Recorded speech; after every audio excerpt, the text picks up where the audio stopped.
무엇에 사로잡혀 있습니까? 그리스도의 사랑이 우리를 강권하시는도다. 고린도후서 5장 14절. 바울은 자신이 예수 그리스도의 사랑에 의해 사로잡혔다고 말합니다. 그런데 그 의미를 아는 사람은 많지 않습니다. 보통 자신들의 경험에 사로잡혀 있습니다. 그러나 바울을 사로잡고 있었던 유일한 것은 오직 하나님의 사랑이었습니다. 그리스도의 사랑이 우리를 강권하시는도다. 그리스도의 사랑에 의해 강권함을 받는 사람을 보면 누구나 그 사람을 분명히 알아볼 수 있습니다. 성령이 그 사람의 삶 가운데서 자유롭게 역사하고 계시기 때문입니다. 하나님의 영으로 거듭난 직후에 우리의 주된 간증은 하나님께서 나를 위해 무슨 일을 하셨는가 하는 것입니다. 그러나 성령의 세례를 받고 나면 그런 간증은 사라지고 너희가 내 증인이 되리라는 예수님의 말씀을 깨닫기 시작합니다. 즉, 예수님께서 하실 수 있는 일을 증거하는 초보적인 것이 아니라 예수님 그분의 증인이 됩니다. 이후 우리는 우리에게 발생하는 모든 일들을 영광이든 비난이든 핍박이든 칭찬이든 예수님께 친히 발생하는 일처럼 받아들이게 됩니다. 예수님의 인격적인 능력의 영광에 사로잡히지 않은 자는 결코 예수 그리스도를 위해 이런 자세를 취할 수 없습니다. 이 부분이 바로 사역자들이 깨달아야 하는 가장 중요한 부분입니다. 그러나 이상하게도 끝까지 깨닫지 못하는 부분이 이것입니다. 바울은 그가 하나님의 사랑에 사로잡혔으며 그 사랑 때문에 그렇게 행동한다고 말합니다. 사람들이 그의 정신이 온전하지 않다고 쑥덕거려도 그는 신경 쓰지 않습니다. 오직 그가 살아가는 단 한 가지 이유는 사람들에게 하나님의 심판과 예수 그리스도의 사랑을 알리는 것입니다. 그리스도의 사랑에 자신을 완전하게 내어 맡기는 것만이 우리의 삶에 성령의 열매를 맺게 하는 비결입니다. 이러한 삶은 내가 얼마나 거룩한 사람인지를 드러내는 것이 아니라 하나님의 능력과 주의 거룩함을 드러내는 것입니다. 첫 번째, 증거하는 것과 증인되는 것의 차이. 거듭난다는 것과 성령이 임하는 것의 차이를 가지고 설명을 하고 있습니다. 원문에 보면 아주 명확하게 이 구분을 이야기하고 있습니다.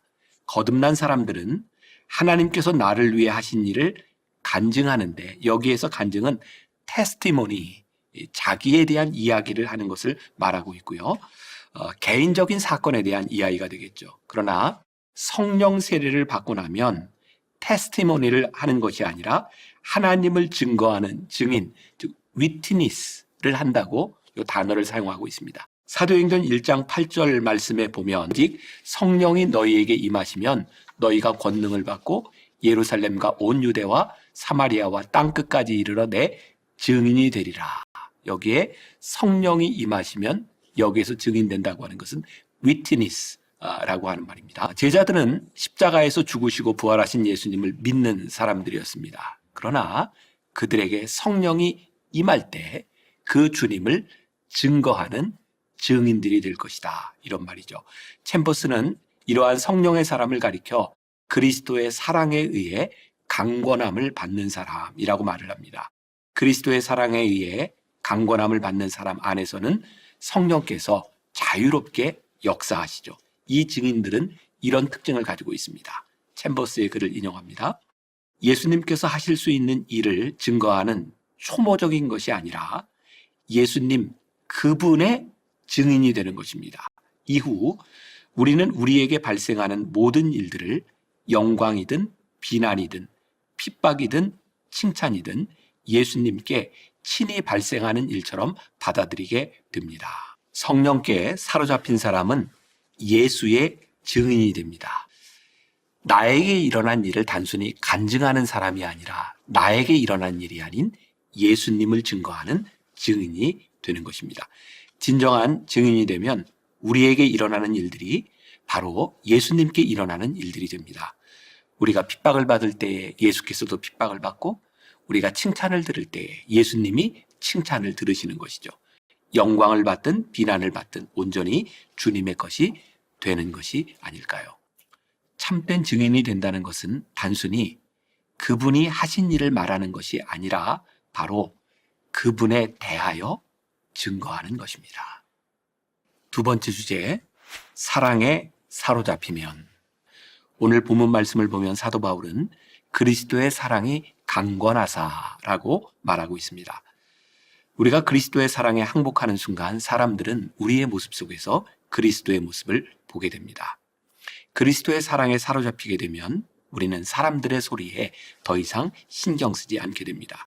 온전히 우리가 해야 하는 일은 하나님의 심판과 예수 그리스도의 사랑을 알리는 것이기 때문입니다. 챔버스의 글을 조금 인용하겠습니다.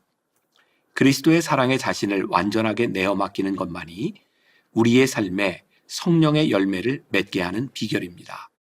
이러한 삶은 내가 얼마나 거룩한 사람인지를 드러내는 것이 아니라 하나님의 능력과 주의 거룩함을 드러내는 것입니다.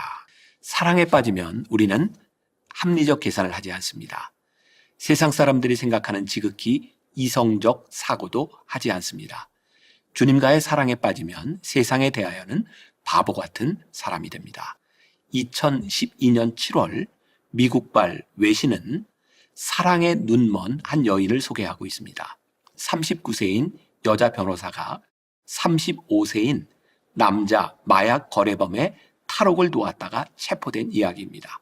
이 여자 변호사는 3년 전 남자의 재판에서 변호를 하다가 사랑에 빠지게 되었습니다. 결국 남자가 9년형을 선고받고 복역하고 있었는데 여자 변호사는 이 남자를 잊지 못해 자신의 차로 탈옥시키려다 체포된 사건이었습니다.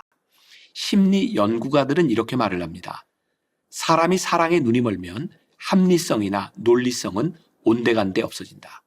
자신이 살아온 지난날 업적보다 현재의 사랑 가치에 더 무게를 둔다.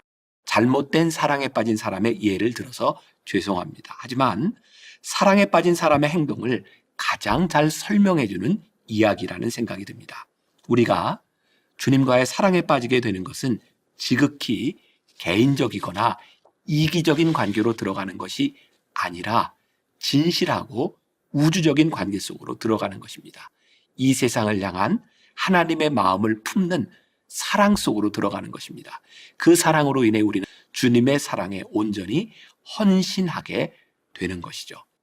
사랑에 빠지면 더 이상 논리와 계산이 우리를 지배하지 않습니다. 그 사랑의 논리에 따라 삶이 변해갑니다.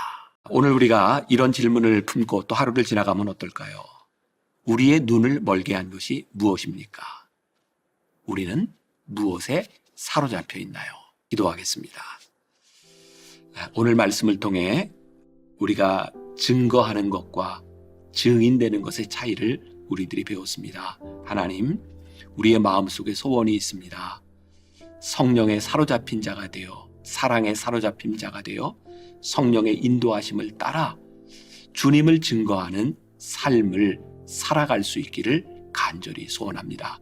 우리는 그동안 너무 계산적이었고 너무 상식적이었고 너무 이성적이었던 것은 아닌지 주님의 사랑이 나를 이끌어갈 때 그 사랑으로 우리가 무엇을 해야 하는지 믿음의 눈을 가지고 우리를 바라보고 우리의 사명을 바라볼 수 있는 증인된 거룩한 백성들 되게 하여 주옵소서.